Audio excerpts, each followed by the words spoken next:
सभी का हार्दिक स्वागत है थाना माहेश्वरी महिला समिति के लॉकडाउन सेशंस में। आज के हमारे गेस्ट है बीकानेर से कोमल जी राठी, जो आपको एस्ट्रोलॉजी के बारे में कुछ बताने वाले हैं। मैं हेमा साबू से रिक्वेस्ट करती हूँ कि उनका इंट्रोडक्शन दे।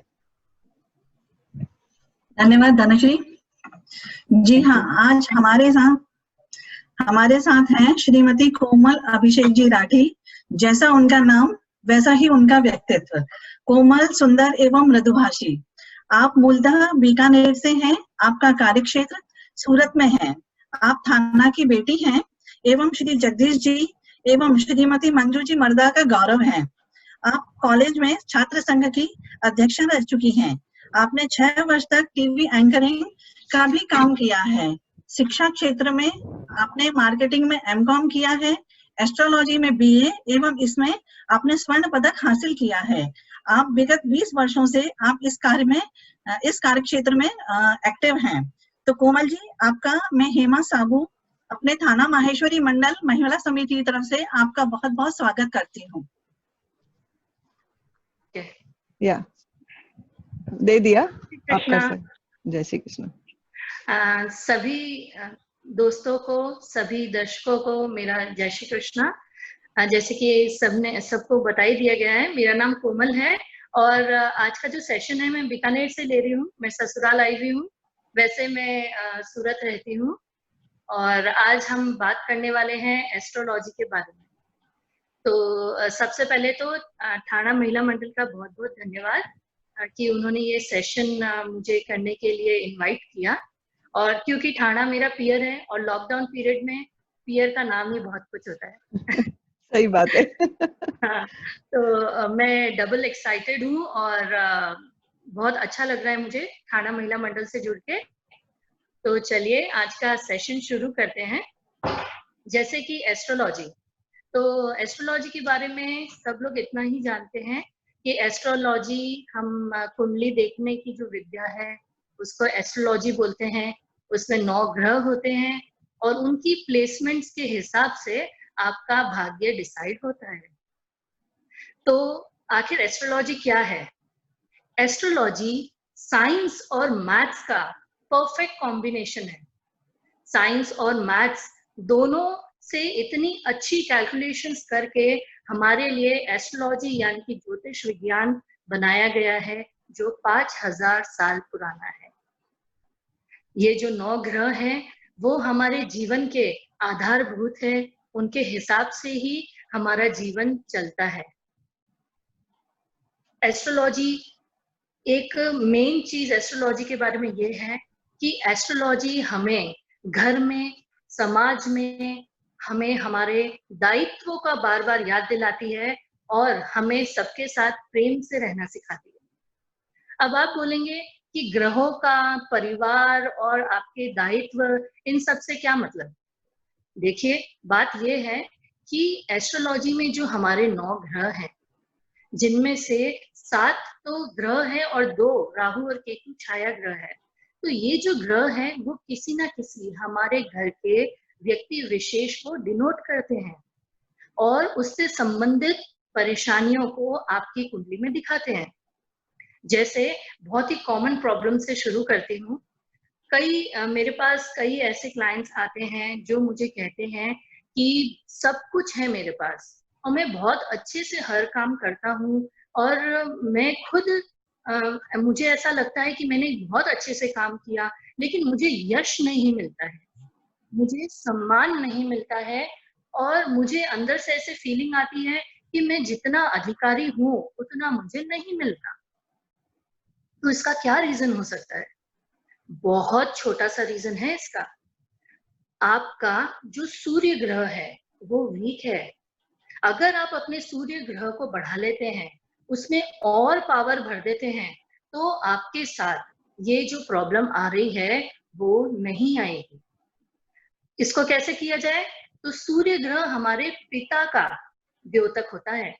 अगर हम हमारे पिता की अच्छे से सेवा करें, उनके हर कार्य करने में आगे रहें और अगर कोई उनके बारे में गलत बात कर रहा है तो हम उसका विरोध करें।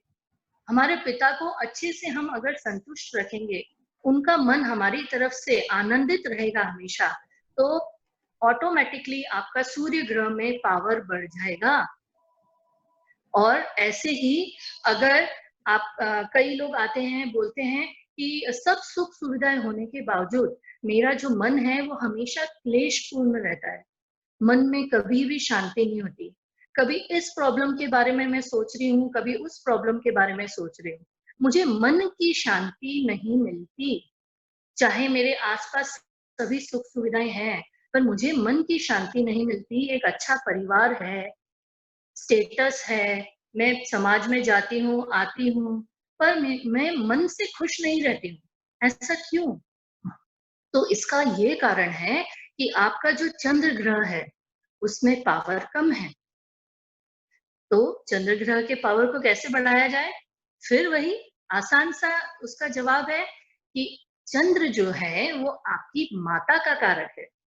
तो अगर आप अपनी माता को खुश रखेंगे, माता के कार्य करेंगे, उनके खिलाफ बोले गए कोई भी निंदनीय शब्द अगर कोई आपके माता पिता के लिए बोलता है, आप उसको काट करेंगे, उसके खिलाफ खड़े होंगे और अपनी माता के जीवन में खुशियां भरने की कोशिश करेंगे, उनकी सेवा करेंगे, उन्हें संतुष्ट करेंगे इन ऑल, तो आपका चंद्र में पावर आ जाएगा। कितना आसान है। अगर आपको मन की शांति चाहिए, माँ की सेवा करिए। अगर आपको समाज में प्रसिद्धि चाहिए और सब जो भी आप काम कर रहे हैं उसमें आपकी वाहवाही हो, अगर आपको ऐसा कमी महसूस हो रही है तो आप अपने पिता का ध्यान रखिए। ऐसे ही जिनका बुद्ध वीक होता है हम उन्हें कहते हैं आप अपने भाई से रिलेशन अच्छे बनाइए। और जैसे किसी का गुरु में पावर कम होता है तो हम उनको बोलते हैं कि आप अपने घर के जो भी वृद्ध जन हैं उनकी ज्यादा से ज्यादा सेवा करिए। तो और अगर आपके शनि अगर आपका वीक है तो हम बोलते हैं आपके घर में जो लेबर्स आते हैं, वर्कर्स आते हैं, उनका आपको ध्यान रखना चाहिए। आप ये मानेंगे नहीं पर ये बहुत सटीक एक थ्योरी है कि आप अगर अपने घर में एकदम प्रेम से रह रहे हैं तो सारे ग्रह आपके अनुकूल अपने आप हो जाते हैं। तो ज्योतिष हमें क्या सिखाता है? घर में रहना, समाज में रहना और अपने जीवन को खुशनुमा बनाना। तो इसी के बारे में ज्योतिष में हम और भी बातें करेंगे, धीरे धीरे कुछ कुछ टॉपिक्स लेंगे और लास्ट में मैं आपको कुछ ट्रिक्स भी सिखाऊंगी जिससे आप अपनी कुंडली को चेक करना सीखेंगे कि आपके सामने कोई कुंडली है तो उसे आप कैसे चेक करें, उसमें 2-3 चीजें आप कैसे देख सकेंगे, तो वो भी हम लेंगे। और एट द लास्ट ओपन मंच रहेगा ही, आपके मन में कुछ भी क्वेश्चंस हो तो मैं बिल्कुल वो सॉल्व करना चाहूंगी। आज का सबसे पहला हम टॉपिक लेते हैं जो हमने लिया है करियर। करियर ओरिएंटेड हर कोई होना चाहता है। करियर हमारी लाइफ में बहुत जरूरी है क्योंकि एक अच्छा करियर ही हमें जीवन में उन्नति प्रदान करता है। तो करियर कैसे चूज करना चाहिए और कुंडली के हिसाब से ही करियर क्यों चूज करना चाहिए? तो इसका बहुत इजी सा जवाब ये है कि आपके जो ग्रह बैठे हैं, आप जब जन्मे हैं तो भगवान ने आपके जन्म के साथ ही आपके साथ एक पीडीएफ फाइल ड्रॉप कर दी है। वो पीडीएफ फाइल में पहले से ही लिखा हुआ है कि आपका जन्म कैसे परिवार में होगा, आपको माता पिता कैसे मिलेंगे, आपको कितने भाई बहन होंगे, आप शारीरिक तरीके से कैसे होंगे, आपका रंग रूप क्या होगा, यहाँ तक कि आपका नाम क्या होगा वो भी उस पीडीएफ फाइल में स्टोर्ड है और उससे कोई चेंज नहीं कर सकता। तो उसमें ये भी बताया होता है कि आपको क्या करियर लेना चाहिए, आपके आय के साधन संसाधन क्या हो सकते हैं। हम कई बार अपने आसपास देखते हैं बच्चे खूब मेहनत कर रहे हैं सीए बनने के लिए, इंजीनियर बनने के लिए, लेकिन कुछ स्टेप्स आगे बढ़ने के बाद वो आगे सक्सेस नहीं हो पाते क्योंकि वो गलत लाइन चूज कर लेते हैं। कई बार बच्चे ऐसे भी होते हैं जो अपनी हॉबी को ही आगे बढ़ा के अपना करियर बनाना चाहते हैं। करियर का मतलब यहाँ मैं ये कहना चाहती हूँ आय का स्रोत, कमाई का स्रोत, जिसके बिना जीवन यापन पॉसिबल नहीं है। तो कुछ बच्चे सोचते हैं कि मैं फुटबॉल में बहुत अच्छा हूँ या क्रिकेट में बहुत अच्छा हूँ, तो इसी में मैं पूरी मेहनत कर लूं, जिससे आगे इसको ही मैं अपना करियर बनाऊं। ऑफ कोर्स कई बच्चे उसको अपना करियर बना पाते हैं क्योंकि उनके स्टार्स उनको सपोर्ट करते हैं, लेकिन सभी के साथ ऐसा नहीं होता। कई बच्चे इंजीनियरिंग करते हैं, इंजीनियरिंग पूरी क्लियर भी कर लेते हैं, लेकिन उसके बाद भी उनको फ्रूटफुल जॉब नहीं मिलता और फिर वो बिजनेस में टर्न हो जाते हैं। ऐसे ही कई लोग अपने खुद का बिजनेस करने की पुरजोर कोशिश करते हैं। एकदम स्वर्णिम समय अपनी जिंदगी का, जब आदमी के अंदर पूरा जोश होता है, पूरा होश होता है, उस समय को आदमी एक्सपेरिमेंट में खत्म कर देता है। तो अगर आप बिजनेस करना चाहते हैं या सर्विस करना चाहते हैं, अगर आपको पहले से पता हो कि आपकी कुंडली बिजनेस ओरिएंटेड है कि सर्विस ओरिएंटेड है, तो वो आपको बहुत हेल्प करेगी। क्योंकि अगर आप बिजनेस ओरिएंटेड कुंडली है आपकी और आप सर्विस कर रहे हैं, तो आप उसमें सेटिस्फाई नहीं होंगे और कुछ सालों की मेहनत जब आपकी रंग नहीं लाएगी, तब आप अपना खुद का बिजनेस खोलने का सोचेंगे। बिजनेस अगर आप करना चाहें या सर्विस करना चाहें, तो आप कुंडली जरूर दिखाइए, जिससे आपको पता चले कि आपको किस टाइप का बिजनेस करना चाहिए।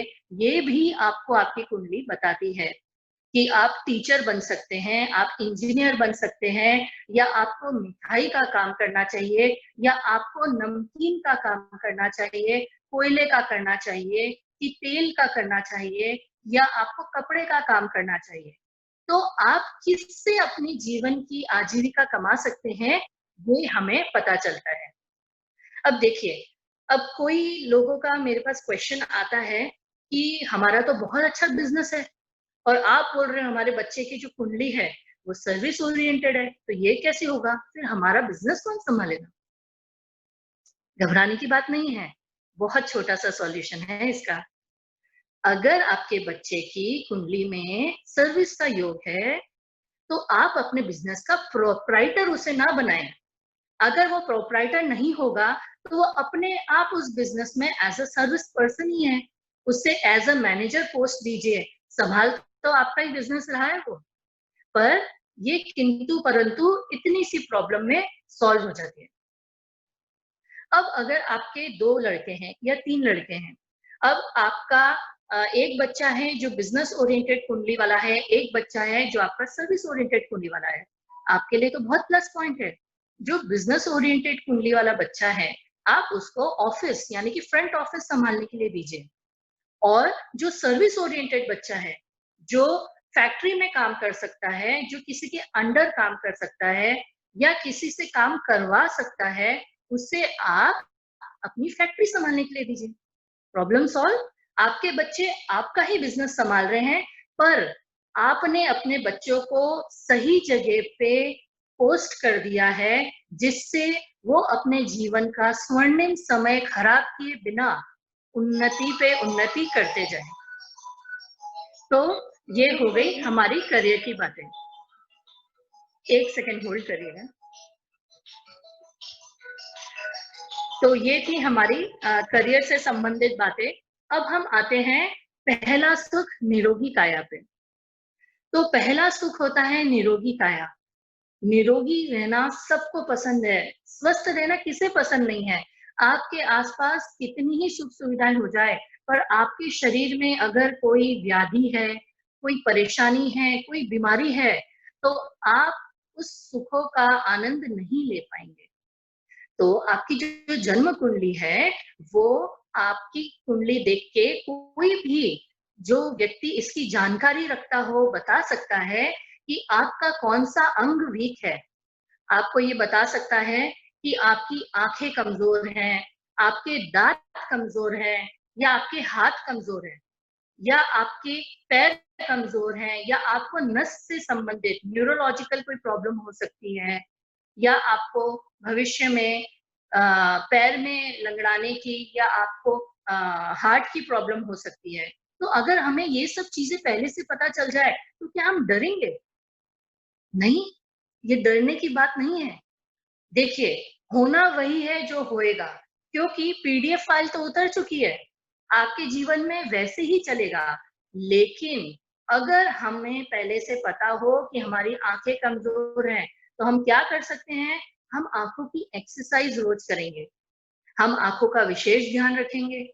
आंखों का अगर हमारे थोड़ी भी इरिटेशन होती है, तो हम उस पे स्टेप लेंगे, जिससे आपकी इरिटेशन और परेशानी ज्यादा ना हो और आपका शरीर उस प्रॉब्लम को झेल सके, इस पोजीशन में हमेशा रहे, आउट ऑफ कंट्रोल कभी ना हो।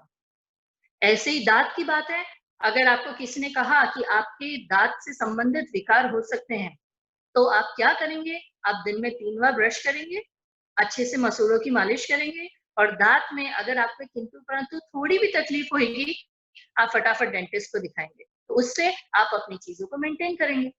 डेंटिस्ट के पास तो जाना ही पड़ेगा अगर कोई प्रॉब्लम है तो, लेकिन आपको प्रॉब्लम बढ़ेगी नहीं और आप उसको इग्नोर नहीं करेंगे।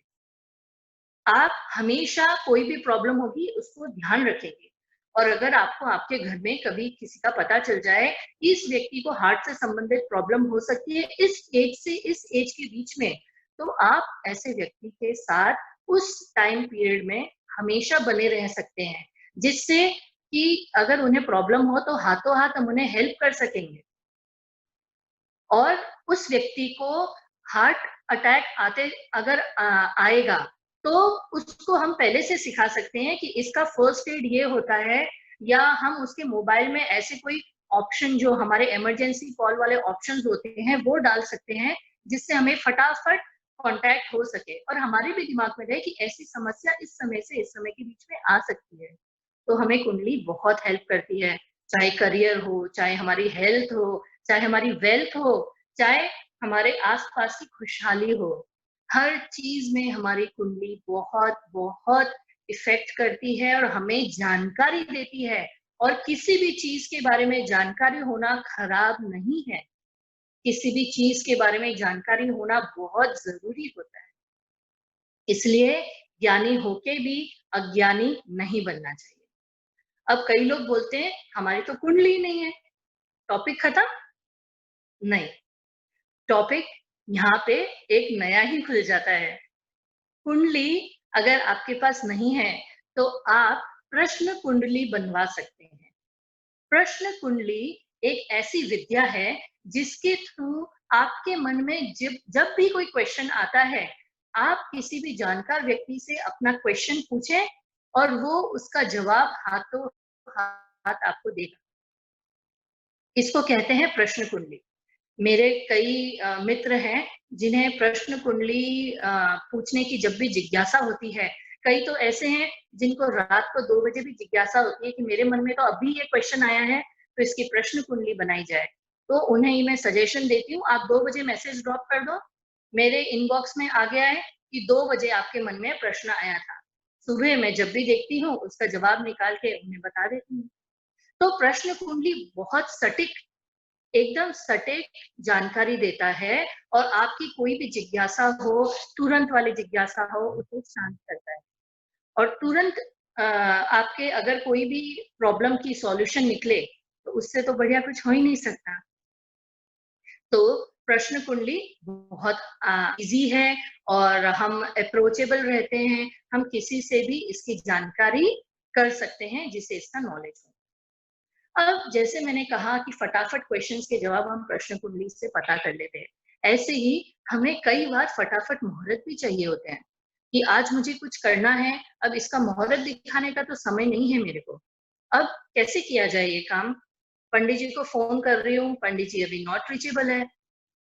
इसका भी बहुत आसान सा जवाब है कि दिन भर में हमारे 24 मिनट ऐसे होते हैं जब हमें कोई भी कुंडली, कोई भी चौघड़िया, कोई भी राहु काल, कुछ भी नहीं देखना होता है। वो समय है दोपहर की 12 बजे, दोपहर के 12 बज के 12 मिनट तक, और 12 मिनट से 12 मिनट पहले, ये जो 24 मिनट है, हम इसे कहते हैं अभिजीत मुहूर्त। ये ऐसा मुहूर्त है, इसमें हम हमारा कोई भी कार्य कर सकते हैं। लेकिन ये मुहूर्त वेडनेसडे को नहीं होता है। वेडनेसडे के अलावा हफ्ते में कोई भी दिन हम अपना कोई भी काम इस मुहूर्त में कर सकते हैं और वो सक्सेसफुल होता है। आपको मुहूर्त देखने की बिल्कुल भी जरूरत नहीं है। इसे कहते हैं अभिजीत मुहूर्त। अच्छा, अब हम चलते हैं बच्चों के नाम के ऊपर। मेरे पास कई जिज्ञासाएं आती है कि एस्ट्रोलॉजी हमें कहती है कि नक्षत्र के हिसाब से जब भी बच्चे का जन्म होता है तो पंडित जी हमको एक ही अक्षर देते हैं और उसके हिसाब से हमको बच्चे का नाम रखना रहता है। दुनिया में इतने सुंदर सुंदर नाम हैं, तो मुझे मेरे बच्चे का नाम रखने में बाधित क्यों किया जाता है कि मुझे यही नाम रखना है? तो देखिए, जैसे कि मैंने आपको कहा, पीडीएफ फाइल ड्रॉप हो चुकी है, उसमें भगवान ने आपका नाम भी फिक्स करके भेजा है। आपके नक्षत्र के हिसाब से जो भी नाम का अक्षर आता है, आपको उसी के हिसाब से आपके बच्चे का नाम रखना चाहिए। क्या कारण?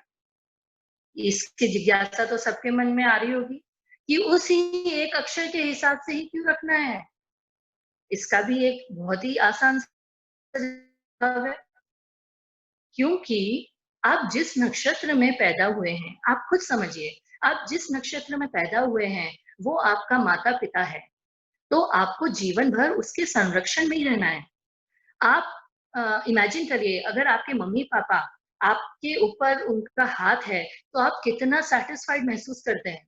आपको उनकी जगह-जगह पे कमी महसूस नहीं होती ना, क्योंकि उनका हाथ हमेशा आपके साथ है।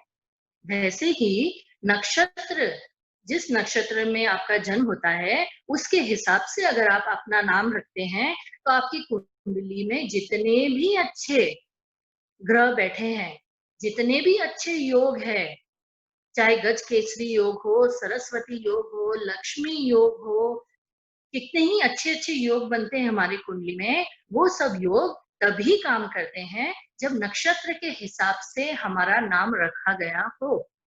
आपने हमेशा ध्यान दिया होगा, अगर आप अपने बच्चे के लिए कोई पूजा भी करवाते हैं, तो पंडित जी पूछते हैं कि इनकी राशि क्या है और जन्म नाम क्या है?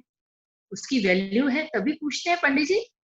तो जन्म नाम के हिसाब से ही कोई भी पूजा की जाती है। अगर आप अपने बच्चे के जन्म नाम के हिसाब से पूजा पाठ नहीं करवाते हैं या मुहूर्त चूज नहीं करते हैं, तो उस पूजा का फल आपके बच्चे को नहीं मिलता है। आपको भी उसका फल नहीं मिलता है। इसलिए जब भी आपको अपने बच्चे का नाम रखना हो, तो नक्षत्र के हिसाब से ही रखना चाहिए। तो कौन से नक्षत्र का क्या अक्षर होता है, ज्योतिष में हर चीज की टेबल अवेलेबल है। तो मैं आपके साथ शेयर कर रही हूँ नक्षत्र की एक टेबल, जिसका आप स्क्रीनशॉट ले सकते हैं।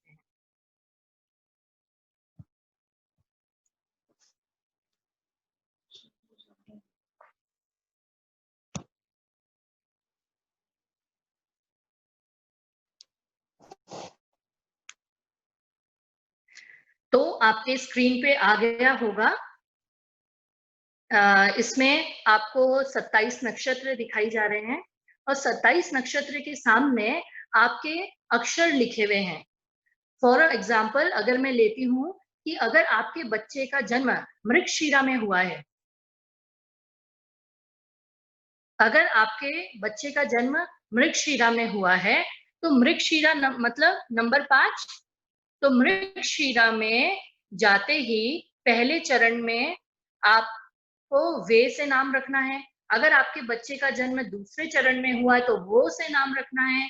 अगर आपके बच्चे का जन्म तीसरे चरण में हुआ है तो का से नाम रखना है। और अगर आपके बच्चे का जन्म चौथे चरण में हुआ है तो आपको की से नाम रखना है। तो बहुत इंटरेस्टिंग लोग जुड़े हुए हैं हमारे साथ, जो हमारी स्क्रीन पे ड्राइंग कर रहे हैं। तो मैंने आपके साथ स्क्रीन शेयर की है और उसमें मैंने आपको बताया कि नक्षत्र के हिसाब से आपको नाम रखना चाहिए। और हर नक्षत्र के 4 चरण होते हैं और उन 4 चरण के हिसाब से एक एक अक्षर ही हमें नाम रखने के लिए मिलते हैं और हमें उसी के हिसाब से नाम रखना चाहिए। नाम रखने के साथ मुझे याद आया कि कई लोग ऐसे होते हैं, और ज्यादातर जो हमारे बड़े बुजुर्ग हैं, उन लोगों को वो लोग एक प्रॉब्लम फेस करते हैं। किस टाइप की? कि अगर हमारे घर में छोटे बच्चों का कोई बर्थडे होता है तो बच्चे बोलते हैं हम तो हमारे पेरेंट्स फ्रेंड्स के साथ मनाएंगे बर्थडे, फ्रेंड्स के साथ मनाएंगे, और बड़ों की इच्छा रहती है कि हम पूजा करवाना चाहते हैं उस दिन। तो बड़े ये एकदम मन से डिसीजन लेते हैं कि ठीक है, आप अपने फ्रेंड्स के साथ आपके जो बर्थ डेट है उस दिन आप मनाइए आपका बर्थडे, और जिस दिन आपकी तिथि से बर्थडे होगा उस दिन हम पूजा करवा लेंगे। दोनों की प्रॉब्लम सॉल्व। प्रॉब्लम तो सॉल्व आपने कर ली है, पर ये प्रॉब्लम का सही सॉल्यूशन नहीं है। क्यों नहीं है सॉल्यूशन सही? क्योंकि जिस दिन हमारा जन्म होता है वो दिन अशुद्ध होता है। जिस दिन हमारा जन्म होता है वो दिन भी अशुद्ध होता है, और जिस दिन हमारे घर में कोई भी XYZ व्यक्ति की मृत्यु हुई भी रहती है, डेथ हुई भी रहती है, वो तिथि भी हमारे परिवार के लिए अशुद्ध हो जाती है। इसीलिए तो सुआ और सूतक लगता है। हम जन्मते हैं तब भी सुआ लगता है ना। तो आपको अपने परिवार में कोई भी अच्छा कार्य अगर करना हो तो आपको ये 2 तिथियां छोड़नी चाहिए। ना तो आपको जन्म तिथि पे कोई भी शुभ कार्य करना चाहिए, ना ही आपको कोई पूजा अनुष्ठान कराना चाहिए, और ना ही अगर आपके घर में उस दिन किसी का मृत्यु की तिथि पड़ती है तो उस दिन भी आपको कोई भी शुभ कार्य नहीं करना चाहिए। ये जो तिथियां हैं वो आपके लिए शुभ नहीं होती है। तो चलिए, मैं ऑडिबल हूँ सबको और नॉर्मल चल रहा है सर? यस यस बिल्कुल। ओके।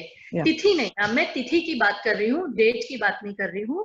तिथि, जैसे कोई आषाढ़ की कृष्ण पक्ष की द्वितीया को जन्म हुआ है किसी का, तो वो तिथि आपके लिए अशुद्ध हो जाती है।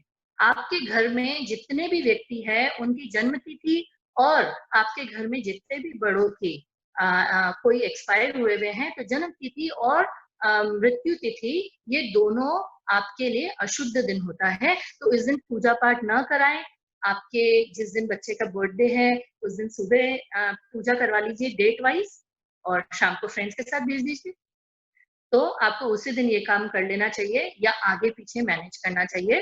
पर हमारी जो हिंदी की तिथि है उसे आपको उस दिन कोई भी पूजा या कोई भी अच्छा कार्य नहीं करना चाहिए। कई लोग बोलते हैं कि हमारे बच्चों का तो बर्थडे आ रहा है तिथि के हिसाब से, चलो उसी दिन इनकी सगाई भी कर देते हैं। नहीं, वो दिन आपके लिए अशुद्ध है। ठीक है, तो आगे से आप ध्यान रखिएगा। अब हम आगे बढ़ते हैं, मांगलिक दोष के बारे में बात करते हैं। क्या है ये मांगलिक दोष? कुंडली मिलती है तो भी कोई बोलता है मांगलिक दोष, कुंडली नहीं मिल रही है तो भी मांगलिक दोष। तो विवाह के लिए ये शब्द हम बहुत ज्यादा सुनने में आता है कि मांगलिक दोष मंगल ग्रह के कारण होता है। आपके साथ एक स्क्रीन शेयर करती हूँ मैं।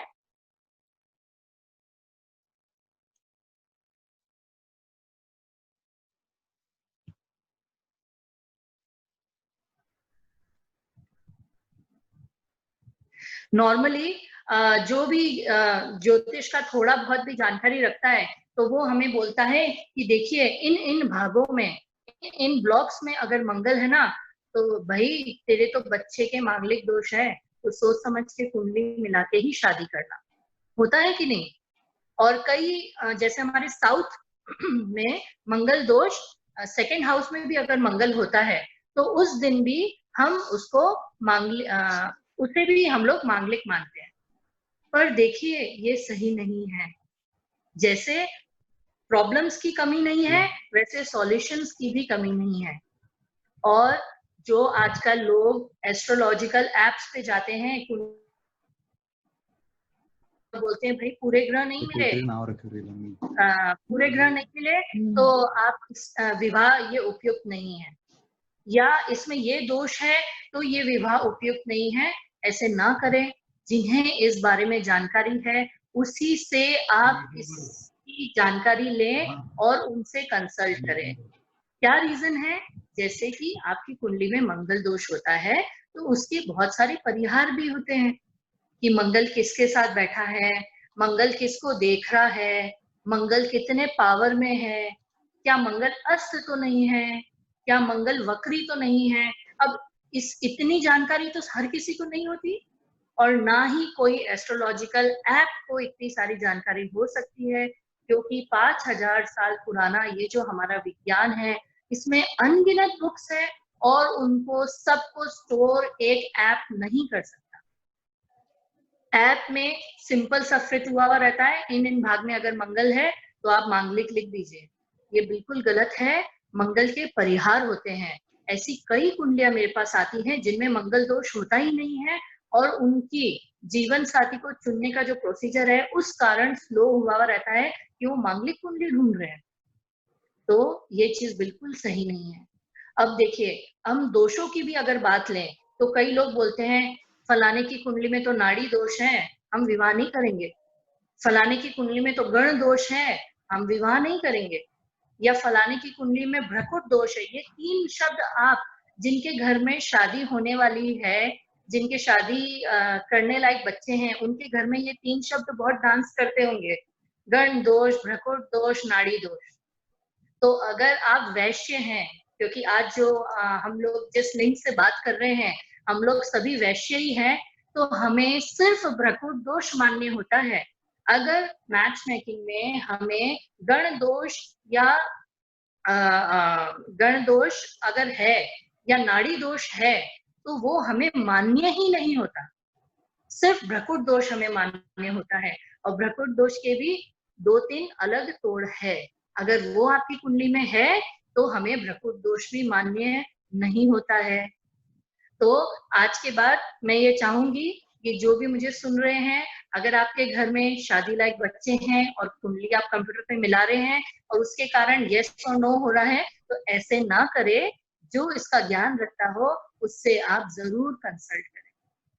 तो आप ये देखेंगे कि आपकी जो चॉइस करने की जो जितने आपके संबंध आ रहे हैं उसमें आपको चॉइस के लिए ज्यादा चीजें मिलेंगे, ज्यादा बच्चे मिलेंगे और आप जल्दी से कोई ना कोई डिसीजन पे आ जाएंगे। तो अब आगे चलते हैं हम लोग। मैं एक और बात कहना चाहूंगी कि हम एक बहुत ही समृद्ध समाज से बिलोंग करते हैं और हमारे घर में हम सब चाहते हैं कि हम पूजा पाठ करें और हमारे बच्चे भी उसी नियम का पालन करें। हम बच्चों को बहुत कहते हैं पूजा किया करो बच्चा, पूजा किया करो, पर कुछ मानते हैं कुछ नहीं मानते हैं। क्यों? उनसे हम पूछें तो वो बोलेंगे कि हमें तो पूजा में मन नहीं लगता, तो हम क्या करें। इसका भी एक बहुत छोटा सा जवाब है। आपकी कुंडली में आपके इष्ट देव का भी पता चलता है कि आपका मन कौन से भगवान की पूजा में लगेगा। अगर आपको ये पता चल जाए कि आपके बच्चे का मन कौन से भगवान की पूजा में लगेगा, तो आप अपने बच्चे को उन भगवान की पूजा, उन भगवान की चालीसा, उनकी सेवा करना अगर आप सिखाएंगे तो 1, 2 या 3 दिन में ही आपके बच्चे का पूजा में मन लगने लग जाएगा, जो कि बहुत जरूरी है। भगवान का नाम लेना बहुत जरूरी है, क्योंकि फाइनली हमारे इस मनुष्य जीवन का एक ही लक्ष्य है, वो है मोक्ष। तो उसे पाने के लिए हमें भगवान का नाम लेना तो जरूरी है। और बच्चों का अगर हमें बौद्धिक भी अगर हमें बच्चों को बढ़ाना है, या देखिए भक्ति से शक्ति मिलती है, तो अगर हमें हमारे बच्चों को भक्ति मार्ग पे भी ले जाना है, तो अगर हम ये जान लेंगे कि उनके इष्ट देव कौन है, तो उनका पूजा पाठ में मन लगने लग जाएगा। और मन लगने लग जाएगा तो अपने आप ही अपने इष्ट देव की आराधना करेंगे। इष्ट देव की आराधना से आपके मन में आए हुए सभी विचारों की पूर्ति होती है। जैसे कि आपकी कोई भी बात जल्दी से कौन सुनता है? आपके मम्मी सुनती है, आपके पापा सुनते हैं। वैसे ही आपके जो इष्ट देव होते हैं सबसे जल्दी वो ही सुनते हैं आपकी बात। इसलिए इष्ट देव की सिद्धि करना बहुत जरूरी है और इसकी जानकारी भी हमें कुंडली में मिलती है। अब नेक्स्ट मैं लेना चाहूंगी नग, जो हम लोग एस्ट्रोलॉजी में भी कई रेमेडीज बताते हैं, और उस रेमेडी में हम आपको ये सजेस्ट करते हैं कि आपको स्टोन्स पहनना चाहिए। जैसे किसी को नीलम बोलते हैं, किसी को हम पन्ना पहनने के लिए बोलते हैं, किसी को पुखराज पहनने के लिए बोलते हैं। तो कई लोग हमें ये कहते हैं कि मुझे हाथों में अंगूठी नहीं सुहाती, या मुझे गले में अंगूठी नहीं सुहाती, या मेरे घर में मेरे बाकी घर वाले जो हैं वो हमें कहते हैं कि नहीं, स्टोन वगैरह नहीं पहनना है। तो इसका क्या ऑल्टरनेट हो सकता है? देखिए, स्टोन पहनाने का बहुत सिंपल सा लॉजिक है कि आपको आपके शरीर में उस कलर की कमी है। अगर उस कलर की कमी आपके शरीर में पूरी हो जाती है तो आपको जो भी समस्याएं आ रही है उसका सॉल्यूशन मिल जाएगा। तो हम आपको जब नग पहनाते हैं तो उस नग पे जैसे ही सूर्य की किरण पड़ती है तो वो कलर आपकी बॉडी में डिसॉल्व होना शुरू हो जाता है। जब वो डिसॉल्व होना शुरू होता है तो आपकी बॉडी में उस कलर से संबंधित जो भी कमियां हैं वो पूरी होने लग जाती है। तो इसका क्या ऑल्टरनेट है? अगर आप स्टोन नहीं पहन सकते तो इसका हम क्या ऑल्टरनेट कर सकते हैं? बहुत इजी सा इसका भी जवाब है। आपको उस कलर की कांच की बोतल लानी है और उसे उसमें पानी भर के धूप में रखना है। उसको धूप में रख के 5-6 घंटे तक वो धूप में रहेगी उस कलर की बोतल, और आपको उसका पानी फिर दिन भर में पीना है। तो आपके उस कलर से संबंधित जितनी भी शरीर में प्रॉब्लम्स है वो सॉल्व होने लग जाएगी। जैसे अगर किसी को पन्ना पहनने के लिए बोला है तो आप ग्रीन कलर की बोतल लाएंगे। अब इंटरनेट पे आपको ये तो बहुत इजीली पता चल जाता है कि अगर आपको पन्ना बोला है तो वो हरे रंग का होता है, अगर आपको पुखराज बोला है तो वो येलो कलर का होता है। तो आपको उस कलर की कांच की बोतल लानी है, उसके ऊपर और नीचे आपको लकड़ी का एक बेस रखना है, ऊपर का कॉक लकड़ी का और नीचे लकड़ी का पाटा बनाना है, और आप उसको सूर्य की रोशनी में रखिए और उस पानी को पीजिए। तो ये बहुत इजी सा सॉल्यूशन है। अगर आप नग नहीं पहनना चाहते या नग पहनने से पहले आप ट्रायल लेना चाहते हैं कि क्या ये कलर मुझे सूट करेगा, मैं पहन लूंगा, तो आप ये ऑप्शन देख सकते हैं। आप 1 महीने तक ट्रायल करिए, आपको बहुत अच्छा लग रहा है तो आप फिर नग पहनिए, जिससे 24 घंटे वो आपकी उंगली में रहेगा। तो 24 घंटे आपकी वो प्रॉब्लम सॉल्व करता रहेगा। ठीक है, चलिए अब बारी आती है काल सर्प दोष। बहुत बड़ा नाम है, सब बहुत डरते हैं। आखिर ये काल सर्प दोष क्या है? काल सर्प दोष एक खगोलीय घटना है। जैसे थोड़े दिन बाद हमारे ग्रहण लगने वाला है, ये भी एक खगोलीय घटना है। तो काल सर्प दोष एक खगोलीय घटना है जो हमारी कुंडली में ग्रहों की सेटिंग से बनती है। जैसे हर प्रॉब्लम की सॉल्यूशन होती है वैसे ही काल सर्प योग की भी प्रॉब्लम का सॉल्यूशन है और बहुत इजी है। इनफैक्ट अगर जो लोग डरते हैं कि मेरी कुंडली में काल सर्प दोष है, उन्हें नहीं डरना चाहिए, क्योंकि काल सर्प दोष वाली कुंडलियों के जातक बहुत ज्यादा सक्सेसफुल होते हैं अगर काल सर्प दोष का निवारण कर लिया जाए तो। और निवारण भी बहुत आसान है। क्या है काल सर्प दोष?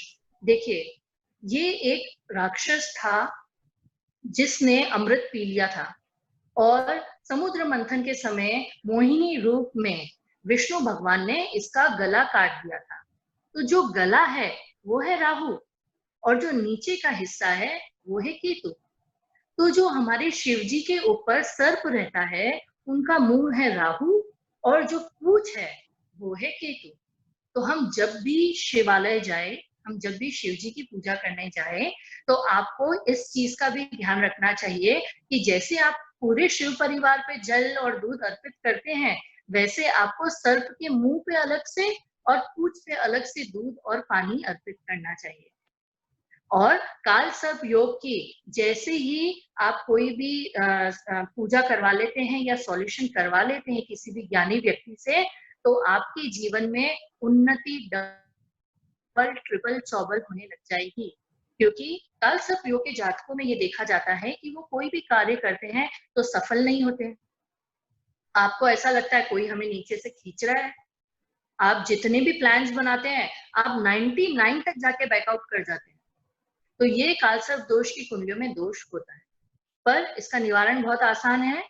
कालसर्प दोष की पूजा होती है और जैसे ही पूजा कराते हैं हमें इसका 101% बहुत अच्छा रिजल्ट मिलता है।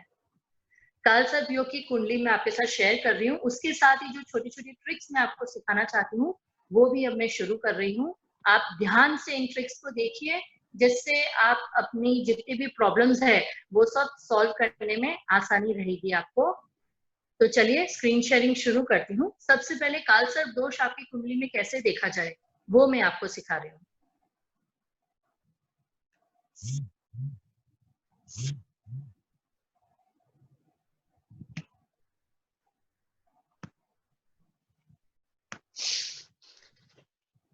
देखिए, पहली कुंडली आपके सामने मैंने शेयर की है जिसमें सिर्फ राहु और केतु लिखा हुआ है। तो कालसर्प दोष की जो कुंडली होती है वो हम इसके आगे देखेंगे कैसी होती है, लेकिन आप इनकी पहले पोजीशन समझिए कि राहु और केतु हमेशा आमने सामने होते हैं, क्योंकि ये एक ही शरीर है ना, पर कटे हुए हैं, लेकिन ये हमेशा आमने सामने ही होते हैं। आप किसी भी कुंडली में ध्यान दीजिएगा, बहुत छोटी छोटी चीजें होती है, पर जब हम जानने के बाद देखते हैं ना तब लगता है अरे आज तक इस बारे में हमारी जानकारी ही नहीं थी, हमने तो ये कभी ध्यान ही नहीं दिया। तो राहु और केतु जो दो ग्रह है वो हमेशा आमने सामने होते हैं। कुंडली में हमारे 12 ग्रह 12 खंड होते हैं, जिसमें आमने सामने वाला जो खंड होता है वो एक खंड से 7th होता है। फर्स्ट हाउस से कभी भी आप काउंट करेंगे तो 7th हाउस में उसका 7th प्लेस होता है, जिसको हम बोलते हैं आमने सामने। अब मैं आपके सामने एक कालसर्प दोष की कुंडली शेयर कर रही हूँ।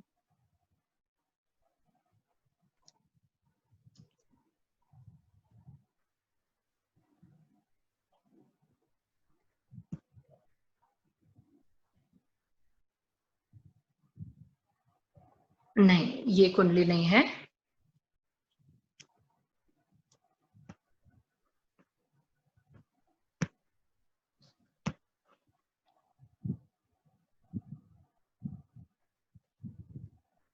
देखिए, ये कालसर्प दोष की कुंडली है। इसमें राहु और केतु, अगर हम राहु केतु पे स्केल रख दें तो जो आधी कुंडली है वो पूरी खाली है और जो आधी कुंडली है वो पूरी भरी हुई है कि नहीं? तो कालसर्प दोष में हमेशा यही देखा जाता है कि राहु और केतु का जो लाइन अगर हम बना दें तो एक तरफ सारे ग्रह आ गए और दूसरी तरफ पूरा ब्लैंक है। तो इस चीज का हमें ध्यान करना चाहिए, और अगर हम अपनी कुंडली में ध्यान से देखें, अगर कालसर्प दोष होगा तो आप फील करेंगे कि राहु केतु एक जगह है और आधे ग्रह उनके अंदर चले गए और बाकी के जो सारे ग्रह हैं वो खाली है। तो इस तरीके से हम कालसर्प दोष जो होता है उसे डिटेक्ट करते हैं। अब कई लोग मुझे ये बोलते हैं कि हमें तो हमारी राशि नहीं मालूम। भाई, बोलता नाम तो ये है, बोलता नाम के हिसाब से हमारी राशि मेष है, बोलता नाम के हिसाब से हमारी राशि वृषभ है, तो हमें तो हमारी राशि ही नहीं मालूम। पंडित जी भी कई बार जब पूजा अनुष्ठान कराते हैं तो उनसे पूछते हैं कि आपकी राशि क्या है, आपका जन्म नक्षत्र क्या है, तो हमें पता ही नहीं होता है कि हमारी राशि और जन्म नक्षत्र क्या है। तो इतना तो हमें नॉलेज होना चाहिए। ये कैसे निकाला जाता है, देखिए मैं आपके साथ एक कुंडली शेयर कर रही हूँ।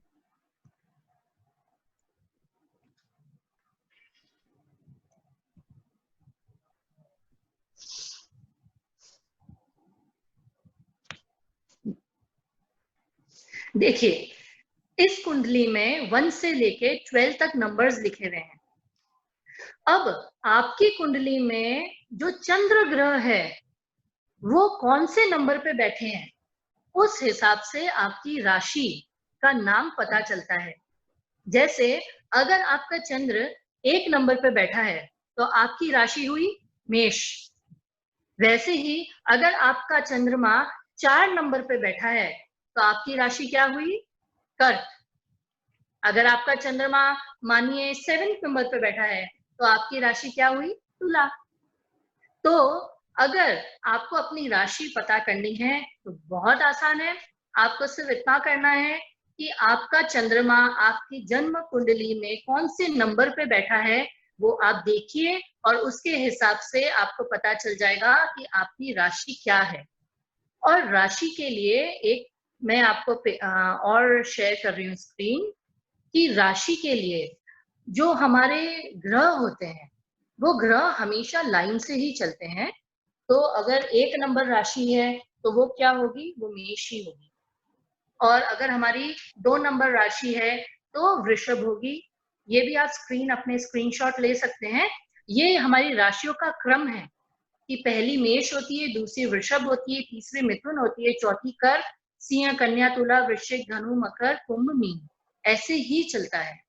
तो आपका जिस नंबर पे चंद्रमा है वो आपकी राशि हो गई। अब हम आगे चलते हैं नक्षत्र पे। नक्षत्र कैसे निकालें, उसके लिए मैं आपके साथ स्क्रीन शेयर कर रही हूँ। तो हम लोग जितने भी एस्ट्रोलॉजिकल एप्स यूज करते हैं, एस्ट्रोलॉजिकल एप्स के अलावा भी हम लोग हमारी जो कुंडलियां पुरानी बनी हुई रहती है, तो उन कुंडलियों में से भी हमारे पास ये एक तरीके की टेबल हमारी कुंडली में बनी हुई होती है। इस कुंडली में देखिए, इस पेपर पे आप देखिए जो मैंने आपके साथ शेयर किया है, इसमें आपके ग्रहों के बारे में लिखा होता है। सबसे पहली लाइन में ग्रह लिखा है, सेकेंड लाइन में ऊपर देखिए ऑप्शंस, राशि, अंश, नक्षत्र और पद, ये 5 चीजें लिखी हुई है। तो चंद्रमा पे हम जाते हैं। चंद्रमा, तो चंद्रमा कौन सी राशि के हैं, मेष राशि के हैं। और चंद्रमा कौन से नक्षत्र में है, अश्विनी नक्षत्र में है। और चंद्रमा कितने चरण में है, सेकंड चरण में है। तो इससे हमें ये पता चल रहा है कि ये जिस भी व्यक्ति की टेबल हमने निकाली है वो मेष राशि का है और अश्विनी के सेकंड चरण पे आपका जन्म हुआ है। तो इससे हमें ये पता चलता है कि हमारी जन्म राशि क्या है और हमारा नक्षत्र क्या है। समझ में आ रहा है आपको? ये वाला लास्ट पार्ट अगर रिपीट कर सकते हैं। और किसी ने भाभी ये भी पूछा है, सनलाइट में मिनिमम कितना टाइम वो बॉटल रखनी है? 6 आवर्स। Okay, thank you. और ये लास्ट वाला मैं वापस समझाती हूँ। एक्चुअली इतना साइलेंटली सबने मुझे सुना है कि मुझे बीच बीच में लगा कि कोई कुछ बोल नहीं रहा है। नहीं, सब लोग म्यूट पे है, हम सिर्फ सुन रहे हैं। और अगर किसी के क्वेरीज है तो चैट पे आ जाएंगे। हाँ, बस 5 मिनट में मैं चैट चालू करने वाली हूँ। मैं ये वाली चीज आपको वापस समझा देती हूँ। मैं वापस से वो पेज शेयर कर रही हूँ।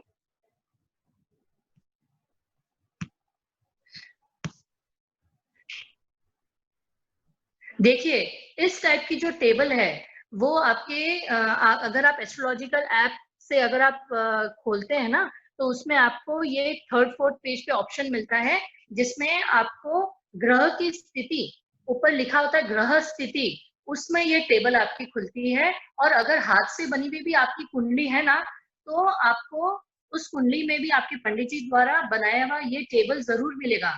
क्योंकि हम लोग उसमें कोई भी पंडित जी अगर आपकी कुंडली बना रहे हैं तो उसमें ग्रह कितनी डिग्री पे वो जरूर लिखते हैं। और उसमें देखिए, इसमें ये 4th जो ऑप्शन है, एकदम लेफ्ट साइड देखिए, लाइन से ग्रहों के नाम लिखे हैं, सूर्य, चंद्र, मंगल, बुध, गुरु। तो जो चंद्र है हमारे, उस लाइन को पकड़िए आप। चंद्र का लिखा है मेष राशि, फिर इसका नक्षत्र लिखा है अश्विनी, और उसके बाद लिखा है सेकंड पद। यानी कि इस बच्चे का जन्म जब हुआ तो चंद्रमा मेष राशि में था, यानी कि मेष राशि का ये व्यक्ति है और अश्विनी के सेकंड चरण में इसका जन्म हुआ है। तो ये एक चीज हुई। एक चीज और सिखानी चाहूंगी, उसमें आपको बड़ा मजा आएगा। एक मैं आपके साथ आपको कैसे पता चले कि जो आपके सामने कुंडली है उसकी बर्थ डेट कब आती है। तो एक हमको मंथ पता चल जाता है कि इस मंथ में इस व्यक्ति की बर्थ डेट आती है। इसके लिए आपको ये भी जानना जरूरी है कि जो हमारे सूर्य ग्रह होते हैं वो 1 महीने तक एक ही राशि में रहते हैं और उसके बाद वो ट्रांजिट करते हैं दूसरी राशि में। तो इसके ऊपर आपकी बर्थ डेट मान्य रखती है। तो चलिए मैं आपको वो भी एक टेबल शेयर करती हूँ, आप चाहें तो उसका भी स्क्रीनशॉट ले सकते हैं।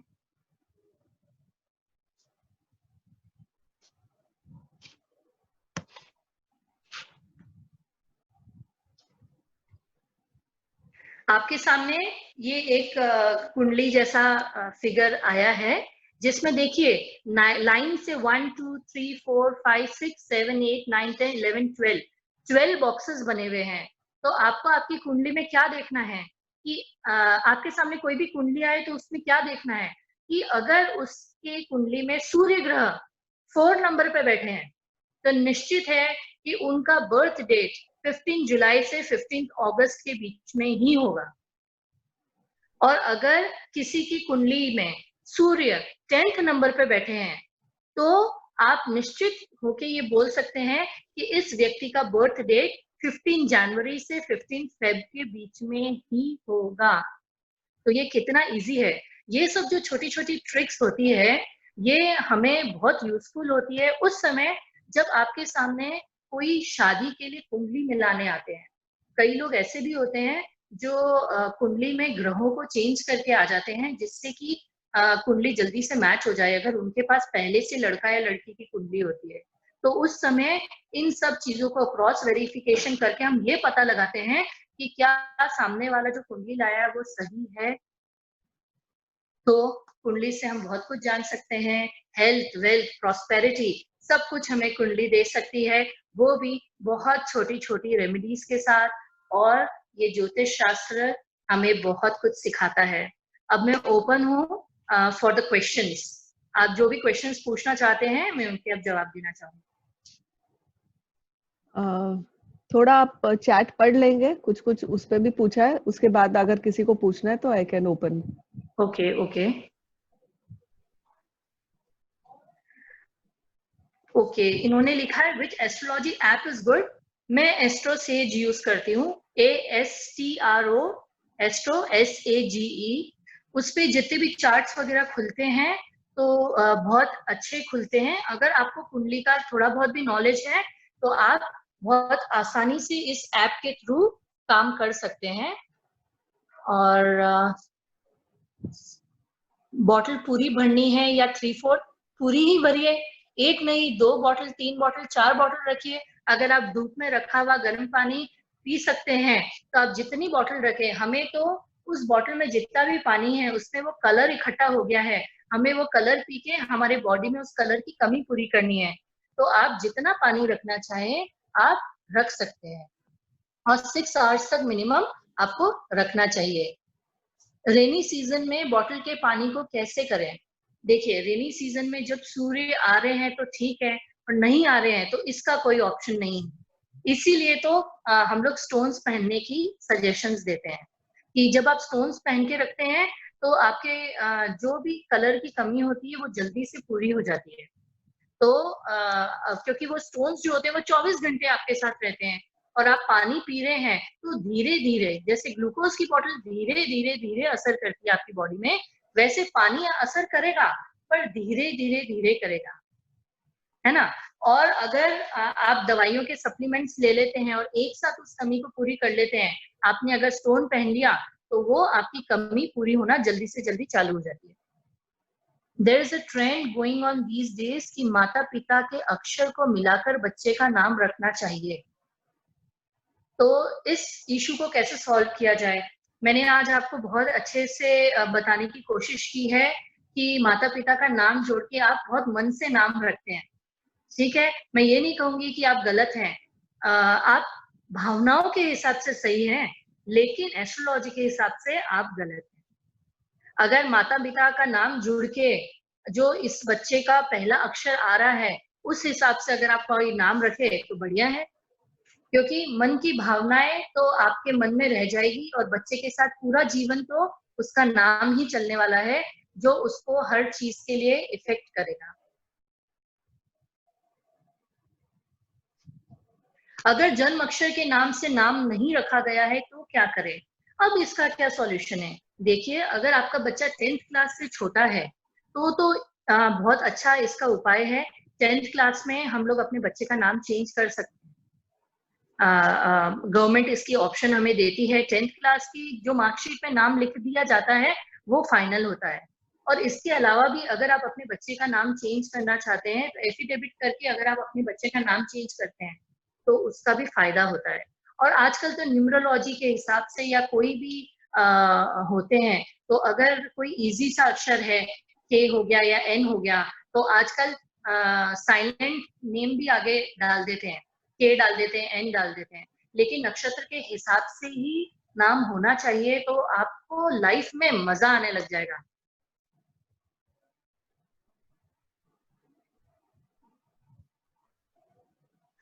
सूर्य के अकॉर्डिंग बर्थ डेट नहीं, तो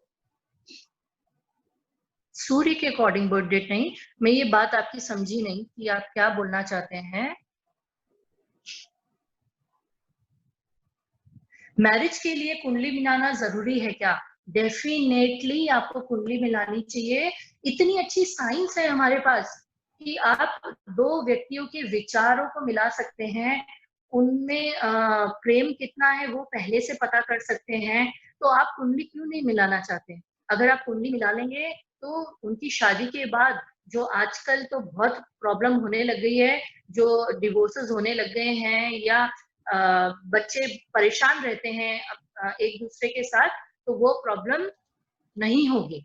इसलिए कुंडली जरूर मिलाना चाहिए, क्योंकि कुंडली में हम गुण मिलाते हैं बच्चे के कि दोनों एक जैसे है ना, एक दूसरे को एक्सेप्ट करने लायक जब व्यक्ति होता है तो ही हम उन दो व्यक्तियों को एक साथ बांधते हैं।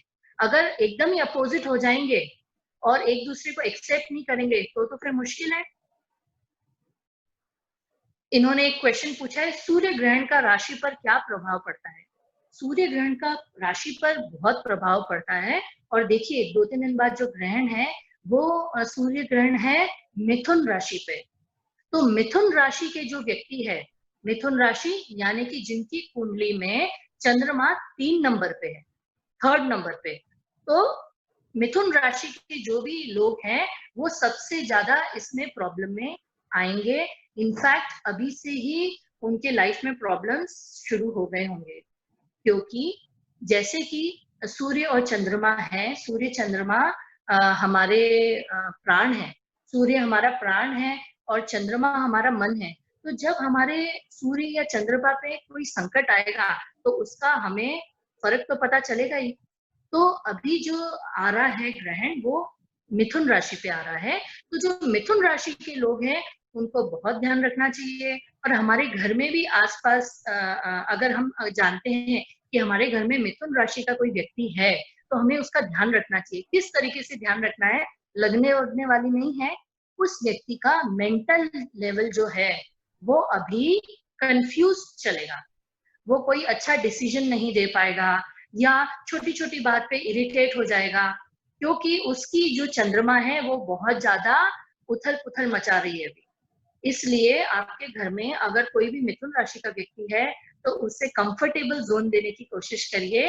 और मिथुन राशि वालों से मैं ये रिक्वेस्ट करूंगी कि जब सूर्य ग्रहण आता है तो हरी चीजों का ज्यादा से ज्यादा आप दान करें, तो आपके ग्रहण के कारण जो भी आपकी लाइफ में प्रॉब्लम्स आई है वो सब सॉल्व हो जाएगी और सब न्यूट्रल हो जाएगा जैसे ही ग्रहण खत्म होगा।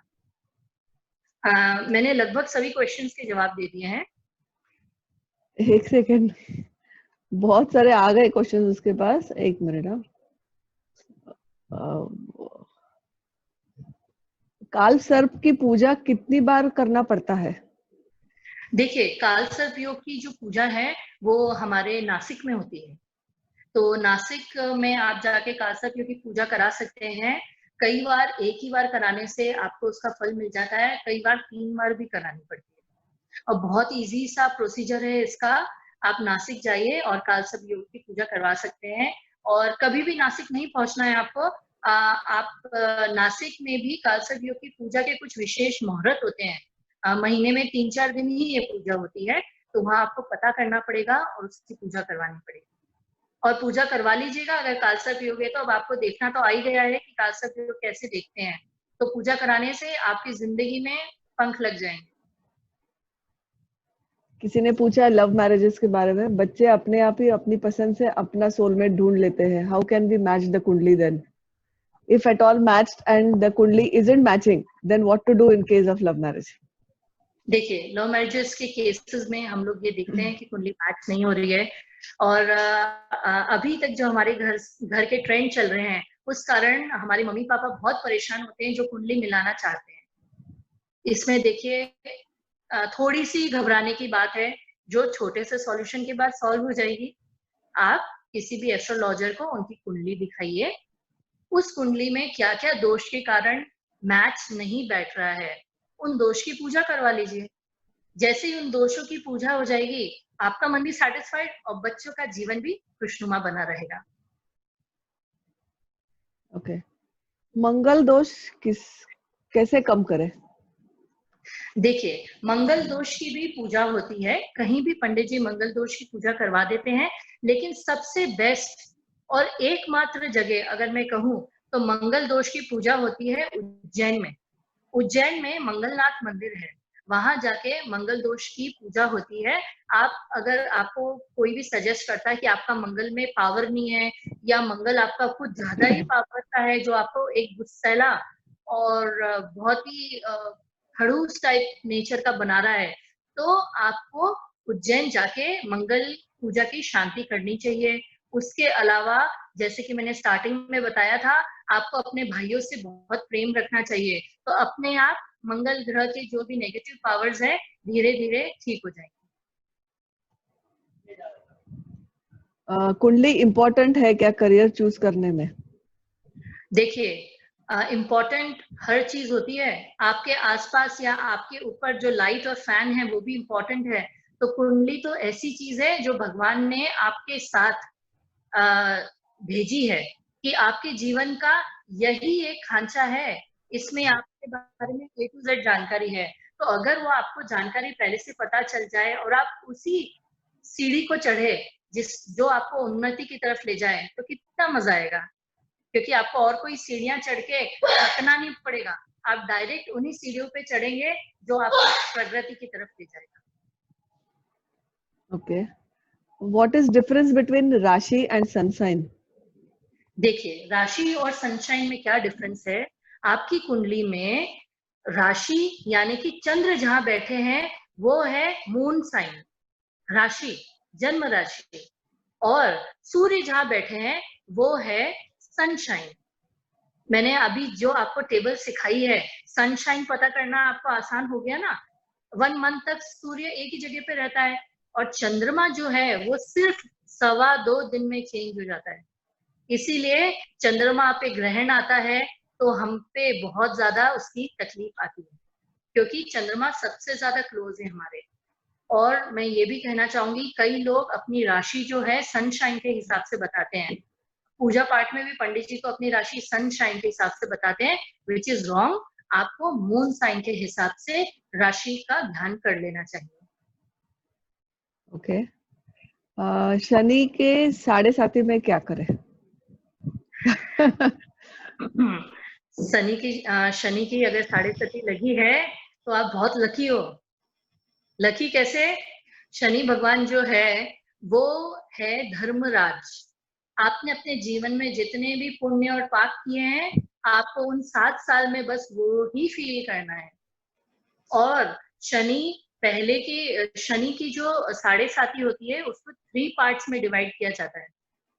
तो पहला जो पार्ट होता है वो आपके माइंड को और चलाता है, आपसे अच्छे बुरे कर्म कराता है।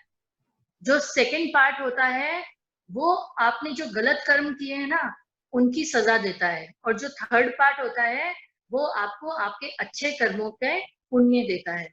तो जो 7.5 साल होते हैं ना 7.5 के, वो आपको बहुत अच्छे से निभाने चाहिए।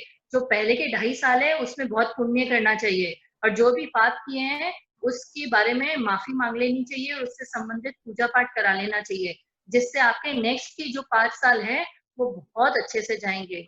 मैं आपको पहले भी बोल रही हूँ कि चाहे 7.5 हो या काल सर्प योग हो, ये सब चीजें कुंडली में अच्छी होती है। इनके उपाय करते ही हमें बहुत फ्रूटफुल रिजल्ट्स मिलते हैं। और इसके उपाय जो है वो तो आपको पंडित जी से ही पूछना चाहिए। आपकी कुंडली दिखा के आप पूछिए, क्योंकि ग्रहों के कॉम्बिनेशंस बनते हैं, सिंगल ग्रह कहीं नहीं बैठता या उस पे कई ग्रह देखते हैं, तो उस केस में उस कॉम्बिनेशन के हिसाब से आपकी पूजा डिसाइड होती है। और जो सिंपल सा हम फॉर्मूला अपनाते हैं कि हम शनि मंदिर जाते हैं या हम हनुमान जी के मंदिर जाते हैं, तो वो तो हम सब जानते ही हैं। पर एक सटीक उपाय जो आपके जीवन में उस संकट की घड़ी को सही कर सकता है, उसकी जानकारी आपको किसी विशेष व्यक्ति को दिखा के ही पता चलेगी। ओके, एक और है, is it compulsory both boy and girl should be Manglik for marriage if one of them is Manglik? ये क्वेश्चन भी बहुत बार फेस होता है हमारे, लेकिन देखिए इसमें पहली बात तो मांगलिक बच्चे को मांगलिक लड़की ही चाहिए, ये हम लोग बोलते हैं। लेकिन अगर लड़के का मंगल बहुत वीक है, बहुत हल्का पावर है लड़के के, तो नॉन मांगलिक लड़की भी चलती है। पर लड़के का पावर एकदम कम होना चाहिए, क्योंकि हम जब भी कुंडली मिलाते हैं तो लड़के और लड़की के जो पावर मैच करते हैं, तो लड़के का पावर हमेशा लड़की से ज्यादा होना चाहिए, तब उनकी लाइफस्टाइल अच्छी गुजरती है। ओके, कुछ लोग बोल रहे हैं कि आपका नंबर, मतलब can they contact you personally? Number तो हम शेयर कर देंगे, लेकिन can they contact you personally? Of course you can contact. Okay, एक पर्सन है, उनको कुछ पूछना है आपसे जी। सचिन? यस, या गुड इवनिंग। 2-3 बातें थी। आजकल न्यूमरोलॉजी वर्सेस हॉरोस्कोप, न्यूमरोलॉजी का कंसेप्ट तो अभी आया है एंड हॉरोस्कोप तो अपना जैसे बोला 1000 years ओल्ड, राइट? तो उसमें लोग कंफ्यूजन कर रहे हैं कि न्यूमरोलॉजी में अपने नाम को चेंज करो, ये करो, वो करो, एंड जो रेगुलर अपना हॉरोस्कोप है, तो what is preferred and how? देखिए, हर टाइप की विद्या काम करती है। जैसे दवाइयों में भी आप लेंगे तो आयुर्वेदिक भी काम करती है, होम्योपैथिक भी काम करती है। वैसे न्यूमरोलॉजी अपनी जगह काम करेगी, एस्ट्रोलॉजी अपनी जगह काम करेगी। आप न्यूमरोलॉजी के हिसाब से अगर अपना नाम चेंज करवाना चाहते हैं, तो एस्ट्रोलॉजी का सिर्फ एक ही बेसिक रूल है कि आपका पहला अक्षर आपके जन्म के हिसाब से होना चाहिए। वो पहला अक्षर लेने के बाद आपको न्यूमरोलॉजी के हिसाब से जो भी पीछे वर्ड्स ऐड करके अपना नया नाम बनाना है, बना लीजिए। ओके, एंड न्यूमरोलॉजी में अगर देखने गए तो न्यूमरोलॉजी में 3-4 अलग अलग है, चेरियो, सेफिरल, मॉडर्न एंड पाइथागोरन। तो उसमें कौन सा देखना चाहिए? देखिए, मैं एस्ट्रोलॉजर हूँ, मैं एस्ट्रोलॉजी के बारे में बता सकती हूँ। ओके, नो प्रॉब्लम, ध्यान नहीं है। No problem. Okay, Sachin done? Yes yes, thank you. Okay, fine. भाभी, कुछ और है, पितृपक्ष में जो हम अपने बड़ों का श्राद्ध करते हैं, वो हमें एक जनरेशन तक ही करना होता है या 2-3 जनरेशन का भी करना चाहिए? नहीं, हमें 2-3 जनरेशन का बिल्कुल करना चाहिए। और देखिए, पितृपक्ष ऐसा पक्ष है, हमें जितनी जनरेशन याद है ना, उन सबकी हमें पूजा करनी चाहिए। इसीलिए हम सर्वप्रथम हम सारे जितने भी पितृ पर्व आते हैं, चाहे दूज है या सप्तमी है या दशमी है, उन दिन तो हम लोग करते ही हैं श्राद्ध। उसके अलावा जो हमारे और पूर्वज है, जिनके बारे में हमें तिथि वगैरह याद नहीं है या याद भी है, तो हम हर दिन नहीं कर सकते। तो सर्वपितृ अमावस्या को हमें जरूर उस दिन भी वो कार्य करना चाहिए, जिससे बाकी जितने भी पितृ हैं वो भी संतुष्ट हो। तो आपको हर पीढ़ी का, जितने पीढ़ी का याद हो, हर पीढ़ी का करना चाहिए, क्योंकि जितने पूर्वजों का आशीर्वाद आपको मिलेगा, आपके जीवन में उतनी ही उन्नति होगी। तो अगर आप 1 या 2 या 3 श्राद्ध कर सकते हैं, उससे ज्यादा आप करने की कैपेसिटी नहीं रखते हैं या हिम्मत नहीं है या ताकत नहीं है, तो आप 2-3 तो अच्छे से करिए जैसे करते हैं, और बाकी सबके नाम से अमावस्या के दिन तर्पण करवाइए। ओके, लेडीज, क्या लेडीज शिव जी की पूजा कर सकती है? ये ना बहुत ट्रिकी क्वेश्चन है, और अलग अलग ग्रंथों में अलग अलग इसकी लिखी हुई है बातें। तो मैं जिसको मानती हूँ, मैं वो आपको बता सकती हूँ कि शिव जी की पूजा डेफिनेटली लेडीज कर सकती हैं। लेकिन अगर शिव जी लिंगी रूप में है, जो हमारे ऐसे बने हुए रहते हैं, अगर लिंगी रूप में है, तो उसे हमें हाथ नहीं लगाना चाहिए। आप जो भी चढ़ा रहे हैं, दूर से आपको ऊंचे से चढ़ाना चाहिए। या तिलक वगैरह कर रहे हैं, तो हम जैसे ऐसे छांटे देते हैं अपनी कई चीजों को, वैसे हमें करना चाहिए। लिंगी को हाथ नहीं लगाना चाहिए। कई लेडीज तो एकदम प्रेम से सारी चीजों का उसके ऊपर अभिषेक करती हैं, विच इज वेरी रॉन्ग। हाथ नहीं लगाना चाहिए। ओके, रुद्राभिषेक क्या ही इसमें क्या करना होता है? Oh, that's I think it's a. Can you answer it? Of course Rudra अभिषेक शिव जी का एक अभिषेक है जिसमें अलग अलग पंडित अलग अलग टाइम लेते हैं। सबसे छोटा जो रुद्राभिषेक है वो आधे घंटे का होता है और उससे अलावा कई 2 घंटे भी 2 से 2.5 घंटे भी लेते हैं पंडित जी। तो रुद्राभिषेक इज अ टाइप ऑफ अभिषेक जो शिव जी का किया जाता है। हर जितने भी हमारे भगवान हैं तो उनके अलग अलग तरीके से पूजा अर्चना की जाती है, उसमें ही शिव जी का पूजा का यह एक तरीका है। Okay. How to find out who is our इष्ट देवता? वेल वो तो आपको किसी जानकार को अपनी कुंडली पूछना चाहिए क्योंकि सबकी कुंडली में अलग अलग होता है और जिसको एस्ट्रोलॉजी का नॉलेज नहीं है उसको मैं ये सिखा भी नहीं सकती कि आप कैसे करेंगे। और अगर आपको एस्ट्रोलॉजी का नॉलेज है तो मैं आपको टिप दे देती हूँ कि आपका 5th हाउस पे कौन से ग्रहों का दृष्टि है या किसकी बैठक है, कौन सी राशि है, उसके हिसाब से आपके इष्ट देव का पता चलता है। 5th house. Okay. पितृदोष किसी एक को लगता है या पूरे परिवार को? जो लोग अपना मेन घर छोड़कर जाता है उसको भी लगता है क्या? देखिए, पितृदोष हर किसी की कुंडली में, जैसे कि मैंने बोला, आपकी कुंडली जो बनी हुई है उसमें हमें देख के पता चल जाता है पितृदोष है। तो पितृदोष तो उस व्यक्ति को ही लगा, लेकिन अगर वो व्यक्ति परेशान रहेगा तो ऑफ कोर्स उसके साथ में रहने वाले सभी व्यक्ति अपने आप परेशान होना शुरू हो जाएंगे क्योंकि उसके आचरण और व्यवहार में फर्क आएगा। तो वैसे पितृदोष उसी व्यक्ति की कुंडली में लगता है जिसकी कुंडली में है। ओके, कुछ लोग कुछ रिपीट करने बोल रहे हैं, मैं उन लोगों को बता देती हूँ, हम लोग ये रिकॉर्डिंग कर रहे हैं तो जल्दी से ये यूट्यूब चैनल पे आ जाएगा तो आप उसको वापस देख लीजिएगा। अब सब कुछ हम यहाँ रिपीट नहीं कर सकते हैं।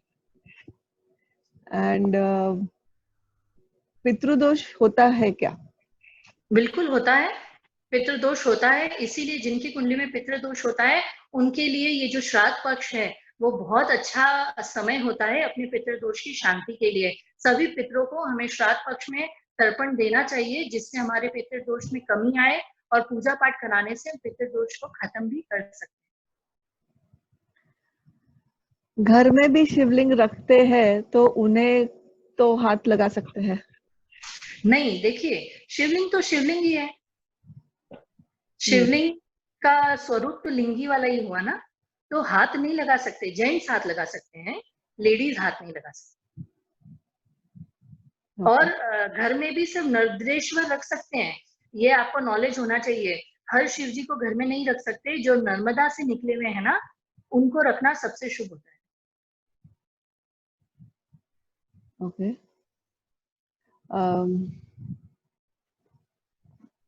किसी ने वापस वही पूछा है, प्लीज एक्सप्लेन व्हाई जन्म तिथि अशुभ एंड कोई शुभ कार्य क्यों नहीं करना चाहिए? देखिए, मैंने आपको कहा कि जन्म तिथि यानी कि वो दिन जिस दिन आप पैदा हुए तो आपके घर में सुआ लग गया, करेक्ट। हम उन 10 दिनों को अशुद्ध मानते हैं, तभी हम उस बच्चे को भी हाथ नहीं लगाते 10 दिन तक, और हाथ लगा लेते हैं तो हमें नहाना पड़ता है, तो वो 10 दिन अशुद्ध हुए। उसी तरीके से जब भी जिस दिन हमने जन्म लिया है वो दिन जीवन भर हमारे लिए अशुद्ध रहेगा। तो हमें वो एक दिन छोड़ के अब बाकी जो भी 365 दिन में से एक ही दिन तो कम हुआ, उस दिन आपको पूजा पाठ नहीं करनी चाहिए, वो दिन अशुद्ध मानते हैं। Okay. Somebody has asked if there is an adoption, तो उसकी कुंडली, एक सेकंड, वो कहाँ गया?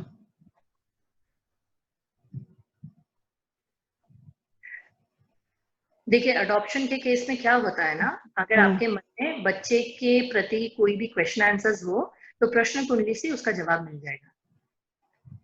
आपके मन में जब भी उस कोई भी क्वेश्चन आए तो आप प्रश्न कुंडली में उसे बनवा लीजिए और आपको उसका सॉल्यूशन इजीली मिल जाएगा।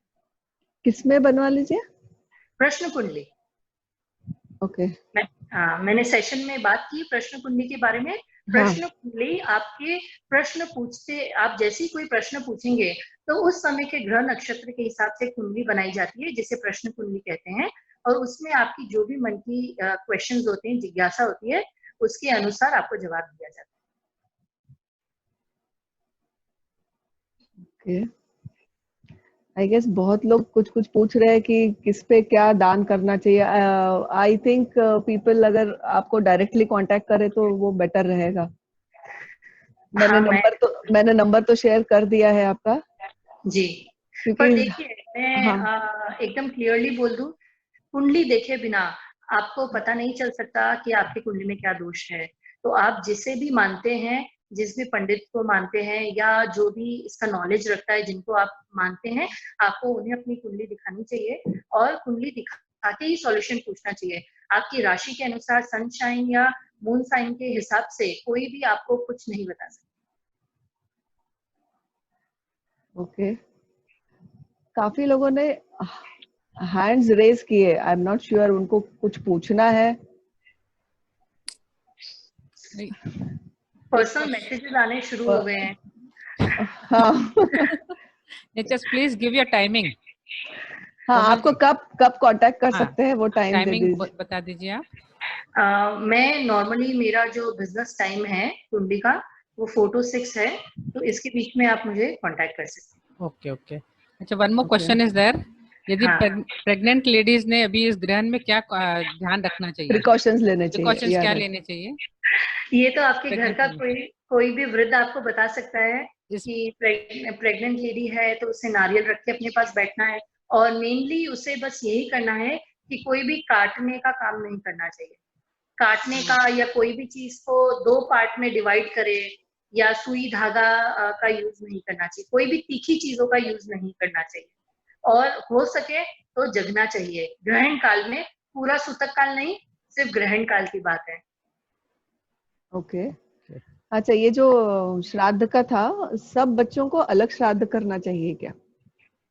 नहीं, जो घर का सबसे बड़ा बच्चा होता है ना, वही अपने पिता का श्राद्ध करे तो सबसे बढ़िया है।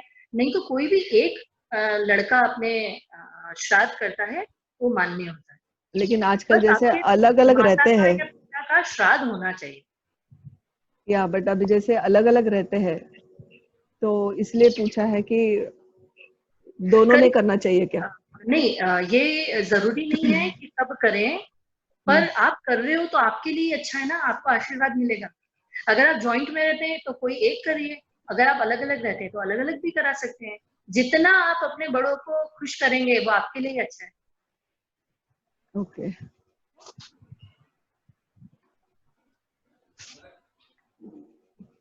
संगीता भाभी, और कोई है क्या? नहीं, और कुछ नहीं है तो तो इतने very nicely explained, but yeah very nicely, really amazing. इतने फास्ट आ रहे क्वेरीज में, पढ़ते जा रहे हो तब तक तो और नीचे इतने सारे आ रहे कि वो ऊपर का निकल पा रहा है। व्हाट्सएप भर गया है अभी। जिन्होंने मिस्टर सचिन ने मुझसे बात की वो तो मुझसे व्हाट्सएप पे भी चालू है। ओके तो थोड़ा सा रुकिए, क्योंकि अभी मैं यहाँ ऑनलाइन हूँ तो मैं आपके व्हाट्सएप का कैसे जवाब दूँ? सही बात है। I am not sure whether जिन्होंने हाथ उठाया है उनको कुछ पूछना है। मैं आपको अनम्यूट कर तो देती हूँ, एक सेकंड।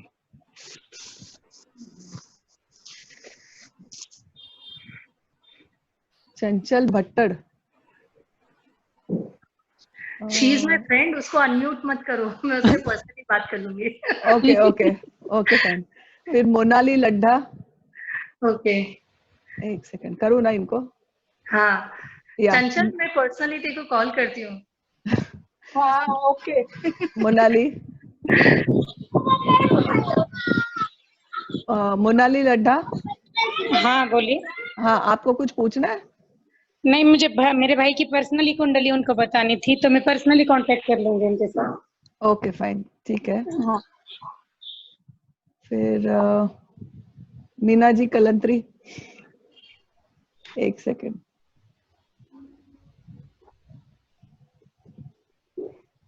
अनम्यूट क्यों नहीं हो रहे?